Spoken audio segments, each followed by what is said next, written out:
a strong middle class and offer working folks new pathways to rise into the middle class. Our economy is better positioned for tomorrow than most of those other countries hit by the financial crisis. The tough decisions Tim made and carried out deserve a lot of credit for that. So I understand that Tim is ready for a break. Bittersweet not only because Tim's leaving, but also because Jack's been my chief. He was my budget director before that. I left. And so I don't want to see him go because it's working out really well for me to have him here in the but my loss will be the nation's gain. Jack has the distinction of having worked and succeeded in some of the toughest jobs to save Social Security. Under President Clinton, he presided over 3 budget surpluses in a row. So deficit reduction, making sure our books are balanced, this is the guy who did it. 3 times. He helped oversee one of our nation's finest universities and one of our largest investment banks.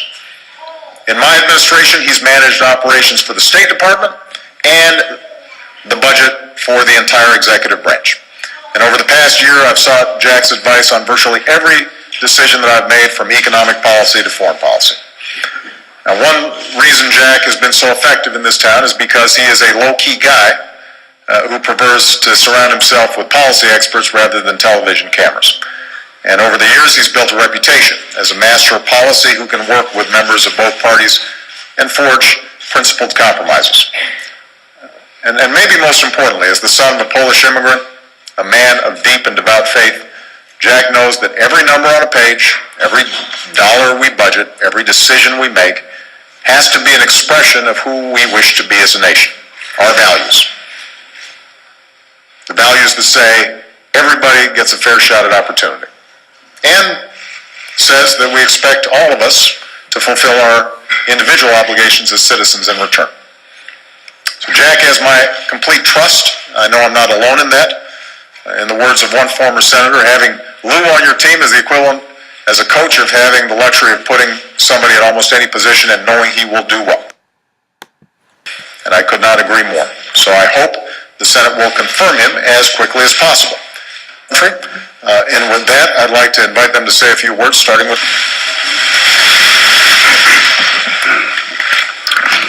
Mr. President, I'm honored and grateful that you, these first 4 years, when you successful response to the crisis did not solve all the nation's challenges. It could not have done so. But the actions you took, along with those of a forceful, and I have the greatest respect for Jack Lew. I know him as a man of exceptional judgment, calm under pressure, with an extraordinary record of accomplishment and experience over decades spent at the center of American economic policy. He's committed to defending the safety net for the elderly and the poor. He understands what it takes to create the conditions for stronger economic growth and broader economic opportunity. And he understands that to govern responsibly is to govern with a recognition that we have limited fiscal resources. Now, like Jack, I've spent my professional life in this world of public policy and public service. And as all of you know, our families carry a large share of the burdens we assume in public life. And I feel incredibly fortunate that my wife, Carol, and my family have been willing to allow me to do this. And I thank them for their support and their patience, and I understand their occasional impatience. I want to express my admiration and my appreciation for the women and the men of the Treasury Department, those who came to serve you these years of crisis, and the civil servants of the Treasury, with whom I first started working in 1988. They are exceptionally talented and honorable public servants. I'm very proud of what they have helped you accomplish, and I am confident that my successor will find them the extraordinary asset they are to the nation. And I also hope that Americans will look at the challenges we face today and decide, as many of you in this room have, that in spite of the divisive state of our political system today, that serving your country is compelling and rewarding work. That was my experience, and I am grateful and will always be grateful to you for having given me the opportunity to serve you as the 75th Secretary of the Treasury.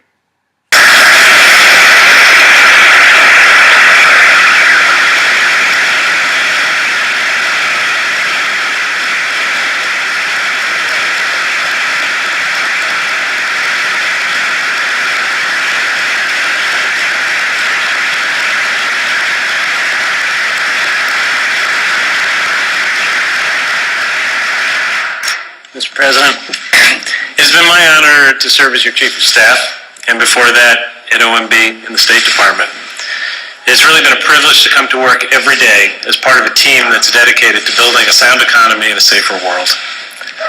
Tim, you've been a friend and a colleague for many years, actually decades, and the American people are better off for your outstanding service.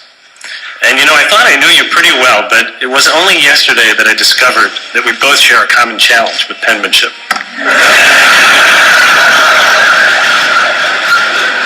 Tim, I join the President and everyone here in wishing you and Carol and your whole family well. As a kid growing up in Queens, I had dreams of making a difference in the world. These dreams were nurtured in a home where the gifts of American freedom and opportunity were cherished and never taken for granted. And the responsibility to engage in issues of public concern were part of daily life. I will always be grateful to my parents for grounding me in the values that have remained central to my personal and professional life. I grew up professional in the office of Speaker O'Neill, whose compass was always clear and who demanded unvarnished advice on how best to reach the desired destination. Mr. O'Neill cared little about your age or rank, and only about whether or not you did the hard work to inform the decisions of the day. And he took a big chance giving a lot of responsibility to a very young man, and for that I'll always be thankful. Serving at OMB first under President Clinton and more recently in this administration, I worked with one of the finest teams in the government to execute a responsible fiscal policy while advancing policies to promote economic growth. I'm delighted to see so many of my friends from OMB here today. At the State Department, I work closely with our great Secretary of State and my friend Hillary Clinton to advance our nation's national security agenda, including our international economic policies. And as Chief of Staff, I've had the pleasure of working with a tremendously talented White House team which manages policy, politics, communications, and complex operations every day with grace, skill, and loyalty. If confirmed, I look forward to joining the Treasury Department, whose people are legendary for their skill and knowledge. It's a team that I've collaborated with closely over many years and have come to respect greatly. Finally, thank you to Ruth, Shoshi, Danny, Zahava, and the kids for your endless tolerance with the demands of a schedule that tests all family patience. And thank you, Mr. President, for your trust, your confidence, and friendship. Serving in your administration has allowed me to live out those values my parents instilled in me. And I look forward to continuing with the challenges ahead.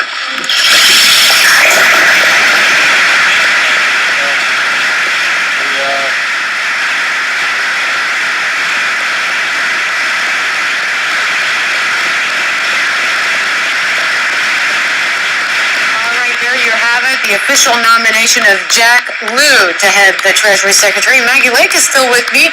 She is in New York. And by the way, if our viewers were wondering why Jack Lew talked about his own penmanship and why he had some challenges, we actually have a photo of his signature. And in the United States, the signature of the Treasury Secretary ends up on the currency, on the dollar bill and other denominations. Look at it. I don't know what that is. What is that? It's like a square. There it is. It's a square. Is that even a word? It's certainly not a letter discernible. I wonder if he's going to have to change it up. There is some talk that he's going to have to make it at least resemble a letter of the alphabet, Hala. And of course he had to